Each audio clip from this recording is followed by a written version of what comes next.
Welcome to our podcast, A Novel Talk, co-hosted by Carl Lee, and I'm Wendy Kendall. My mystery book, Cat Out of the Bag, that's cat with a K, is available on Amazon, Barnes & Noble, and all over. Catherine Watson, an international purse designer and amateur sleuth, goes from designer bags to body bags when she's faced with a puzzling murder mystery in her hometown of Bayside. Thank you to all the readers who've let me know how much they enjoyed the book and also the prequel, Pistachio Makes a Splash. Catherine and Mayor Brenda Durling investigate a chilling cold case. And here is your co-host. Thanks, Wendy. My name is Carl Lee, and I write paranormal fantasy. And someday I hope to have a lengthy intro where all of my books are published, just like my co-host, Wendy. I'm very excited to interview our guest this month. Wendy? Thanks, Carl. The winner of the 2020 prestigious SALA, South Asian Literary Association Award in Creative Or Writing. Australian. Nope, Asian. Oh, okay. Sorry. It's an award in creative writing. Our guest today is Bharti Kirchner, a prolific author of 12 books, 8 novels, and 4 cookbooks. Her newest is Murder at Andaman, a Maya Malik mystery. Her 6th book, a literary historical novel, Goddess of Fire, was shortlisted for the Nancy Pearl Award. Her work has been translated into German, Dutch, Spanish, Thai, and other languages. In addition to the SALA Award, Bharti Kirchner has received a City Artists Project grant, 4 Culture Literature Awards, 2 Seattle Arts Commission Literature grants, and 2 Artists Trust Gap grants. She's won a fellowship from the Virginia Center for the Creative Arts, and she's been honored as a living pioneer Asian American author. An award-winning cook, Bharti is the author of 4 cookbooks. Bharti has written numerous articles and essays on food, travel, fitness, and lifestyle in magazines that include Food and Wine, Eating Well, Vegetarian Times, The Writer, Writer's Digest, Fitness Plus, and Northwest Travel. Her essays have appeared in 11 anthologies. Thank you for joining us on A Novel Talk with Bharti Kirchner. Welcome, Bharti. Thank you. Thank you both. I'm honored and delighted to be in your podcast. Well, we're grateful that you took the time to join us. As Wendy can attest, I love description. I think good description anchors the reader in a book. And I love the descriptions in your book. You contrast the beauty of the islands against the seedy back alleys, and the looks and smells of the food against Maya's inability to taste over her concerns for her friend Rory. How do you build this black and white world out of a paradise of color and flavors? Well, Carl, I choose the setting early in the book, selecting one that fits the happenings, that doesn't seem out of place, so to speak. Mm-hmm. The setting works on the reader's senses so that they can visualize the place and are put in a certain mood. Now, this is what happens. When crime happens in a beautiful setting, it creates a natural tension because it's unexpected. And people begin to wonder what else could happen here. And even something small could shake a person up. For example, my character walks on the warm, sandy beach under abundant sunshine, and suddenly she finds a bunch of seaweeds tangling her feet. And that puts her in an alert mode. Mm-hmm. Now, how do I do that? I don't always consciously choose these things, but as I start writing the story sort of begins to tell begins to tell itself. And a lot of these things just kind of come. And I'm glad for that because I can never do everything with my conscious mind. So there has to be the presence and the help of the subconscious too. Well, I'm grateful for that subconscious then. Your newest book, Murder at Andaman, is one of the Maya Malik mystery series. I so enjoy this calm, patient, analytic young woman investigator. As I read along, I feel like I'm actively discovering the clues with her. Would you tell us about your protagonist, Maya Malik? Oh, I'd be happy to. First, I'll tell you a little bit about her, and then I'll tell you some of the things that make her a private detective. Okay, so born of Indian parents, she migrated to the US at an early age, went to school here, and while she was going to college, she worked part time at a private detective's office, and that gave her a good start. Now she's petite and she's non-intimidating, and but she is good with people, and this is one of her strengths as a private detective because people open up to her and tell her things, and they help her find clues to the mystery. Now there's another thing about her is that she is highly motivated, and partly because a friend has been murdered, so that's good enough reason. But there is another bigger reason. Her late father, who was a legendary police detective in India, was known for his kindness towards the victims, and he was assassinated. That crime was never solved. So she wants to be as good as her father was as a detective, but more than that, she wants to solve the mystery of his murder. Wow, that's huge motivation. Yes, she's an amazing detective, and her backstory is incredibly interesting, and I love how you sprinkle that in throughout the book. Um, in Murder at Andaman, Maya works with the local Inspector General, Mohan Dev.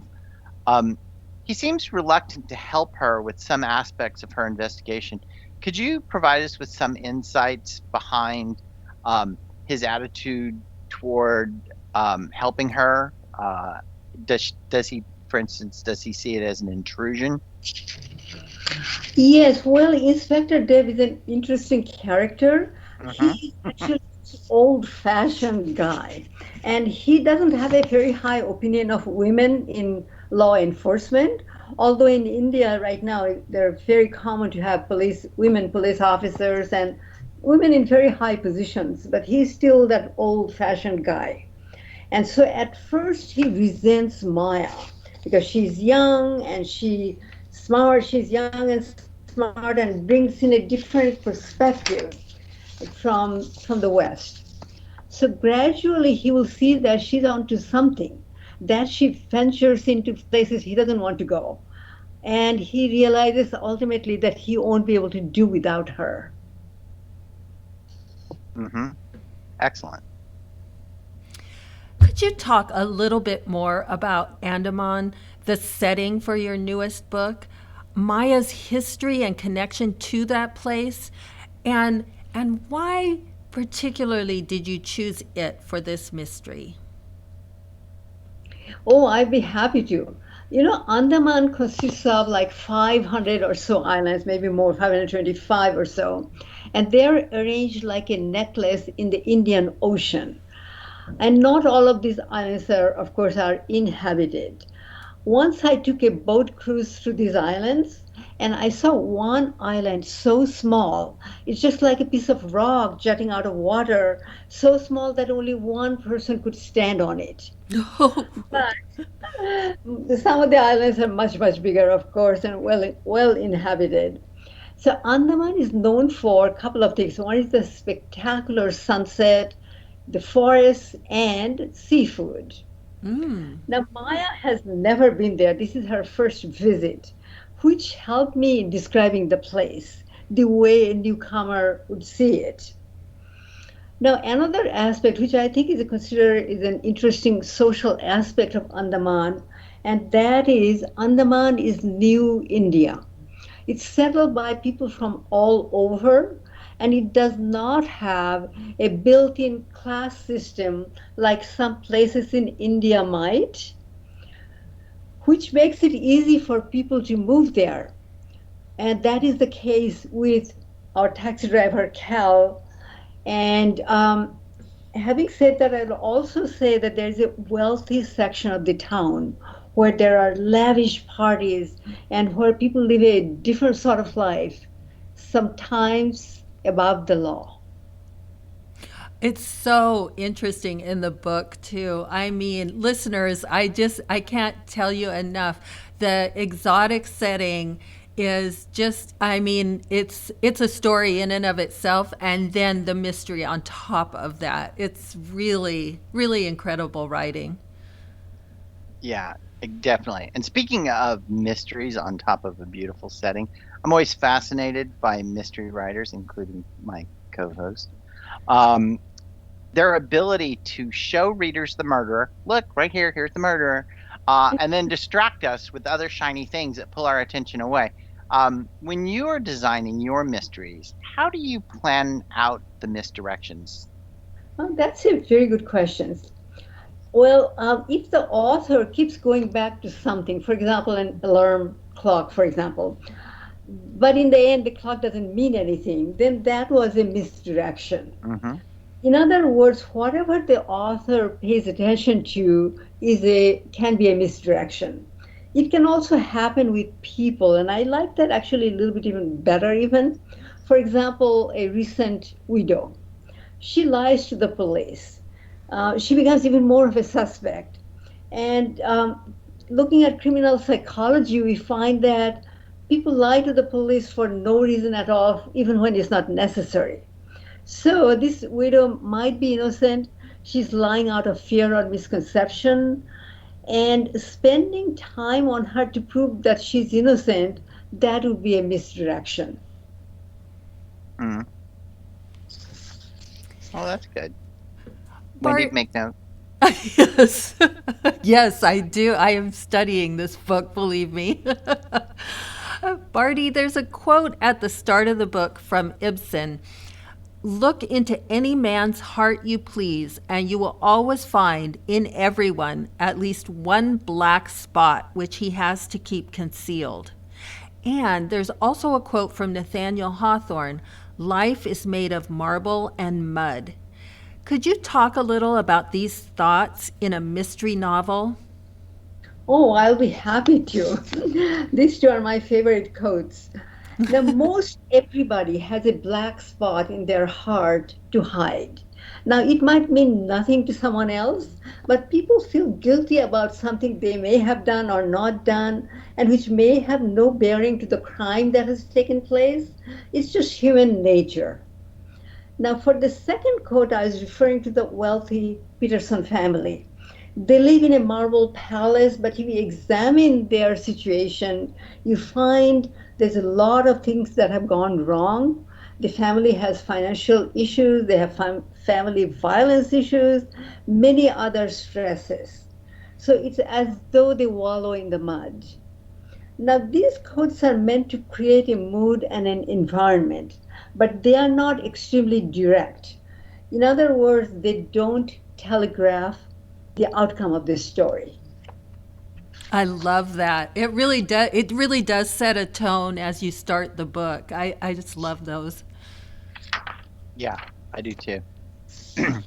Um, one of the topics that I pulled out of your book anyway, is that you really don't know people. I mean, you spend a lot of time with some people, and you think you know them, and then all of a sudden you suddenly realize that you don't really know who these people are. Um, um, for instance, Maya and her friend Rory, Rory. Um, you know, she thinks she knows him and his wife, but she finds out during the mystery that she doesn't. Could you expand on that concept? Yes, happily, because this happens so much in real life also. And I think this is the reason. Under normal circumstances, most people see only a limited part of us. But we are bigger and we are more complex and we have many more selves than we appear to have to those who know us. Now, what happens when there's a crime? It upsets the natural order of things and it brings out other sides of us. Mm-hmm. That is a great way to put it. Wow, I never thought Definitely. of it like that. That is thought provoking. That's what I'm going to say. Yes. I'm gonna start second guessing you now, Wendy. Hopefully there will be no crime where you'll see those parts of me. There's an entertaining character, Cal, who is a taxicab driver in this mystery. And he has an intriguing personality. Would you talk a little about this character? Oh, very happily. Actually, if you ever travel to India, you will find that it's not unusual to find an entertaining, intriguing, and well educated taxi driver. Oftentimes, these drivers know a lot about what's going on in the town, and therefore they become a good contact for a private detective. Cal, for example, has an IT background, and he's entertaining in the way he describes Andaman to a newcomer. Like he gives the latitude of the place and this and that. Most importantly, he knew Rory, the man who was killed. And Cal seems to have liked Rory, but he's hiding information about him. Why does he do that? Also, he picked up Maya from the airport when she arrived, and nobody sent him. So, how did he know that she was arriving? I'm going to tell you, I found that very suspicious. Me too. Speaking of suspicious, speaking of Cal, you have a lot of suspicious characters in this book. And please do not give away any spoilers. But um, considering Cal and Esme and Jorge and Roy, how do you determine the behaviors that you're going to give these characters to heighten their appearance of guilt, even especially the innocent ones? That is really a good question. In general, and you can do this even in real life, you observe the following: how someone sits, whether they sit straight or hunched, are their eyes down? Do they look at the person they're talking to? Is their voice clear or not? How are they breathing? Do they bring a conversation to an abrupt halt? So you collect some of these, but in writing a novel, you have to be aware of a sense of proportion. And this is very important and not get talked about too often. In other words, how much to use of setting, dialogue, characterization, how much showing of behavior. Your goal is to provide just the right amount. And there's no formula as such of how much is right, but you as a writer have to figure out what creates the balance for your particular story. So balance is extremely important in maintaining the quality of your novel. Mm-hmm. There's a personal connection between Maya and the victim. What does an author need to do to convey the emotions of of loss and of sympathy from a character? I mean, it falls short just to tell readers that the character's upset. What are some ways that you show it for the readers so they understand it? Well, good question also. You can show it in many ways using symbols, using a metaphor. Suddenly a storm comes in. Now, that's a little bit overused, still, it's okay. Now, in a place like Andaman, because there's so much natural beauty and natural scenery, you can show it to a view of the ocean. Is it calm or is it violent? And a lot depends on the character as well. The character can continue with her daily activities. Her bouquet of flowers is wilted. It can also come from the observation of a friend who remembers what the character behaved like or used to behave like in the past. She used to smile so much more. What happened? Then there is the presence of a person, their posture, for example.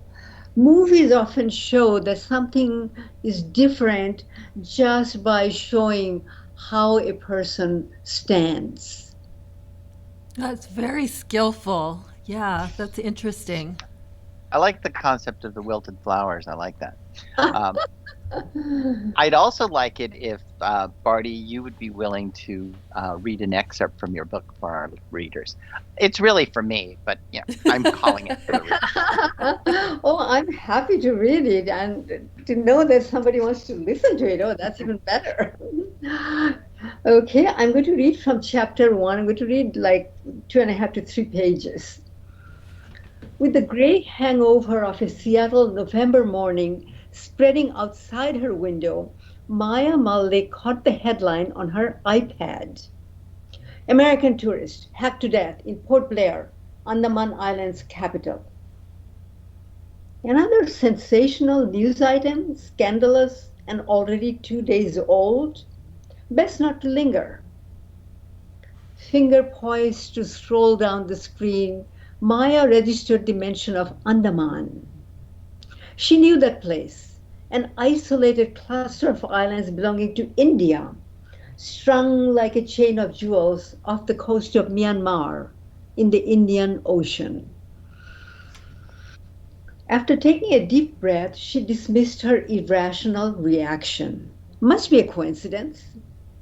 She heard the shower turn on and Ella singing in French, soft and seductive, with its elongated vowels. Less than a week ago, she had driven their close friends, Rory and Lee, to SeaTac Airport. They were scheduled to fly to Port Blair, Andaman Islands capital. Prized for its natural beauty and reasonable prices, Andaman had become popular with both Indian and Western tourists. The mainland of India was 850 nautical miles to the northwest, and the connecting flight from Mumbai would take 5 hours. All in all, more than a day's flying time from Seattle. Maya had wished them a splendid time in a cheery voice. It had struck her as unusual, even special, when Rory, red-haired, freckle-faced, fair of complexion and reserved, drew her into a light hug, saying, "You and Ella must come with us the next time." Lee, short for Lena, her usual vivacious self, flounced up in a peony dress and lifted a light suitcase from the back of Maya's Toyota. She winked at Maya and said, "Swimsuits and a cocktail dress, that's all I have packed." Only Maya knew that Lee was newly pregnant and had hoped for a son. Tell your best friend, but not your husband. Wait for a special moment. The tradition went back to Lee's family. On that day, Maya was happy for Lee, but kept her feelings to herself, content to imagine their joyful future. After Rory has finished his talk at the Andaman Literary Festival on the topic of transparency and the digital age, Lee would share the good news. And what a perfect setting it would be. A soft sandy beach, peacocks idling in the shadows of palm trees, and Lee looking lovely in a lacy black cocktail dress under the silver light of the moon. The couple have been blessed with all the riches life could offer in their 7-year marriage, except a child. Time to celebrate. The excitement in their voices as they said goodbye and dashed toward the departure gate lingered in Maya's ears.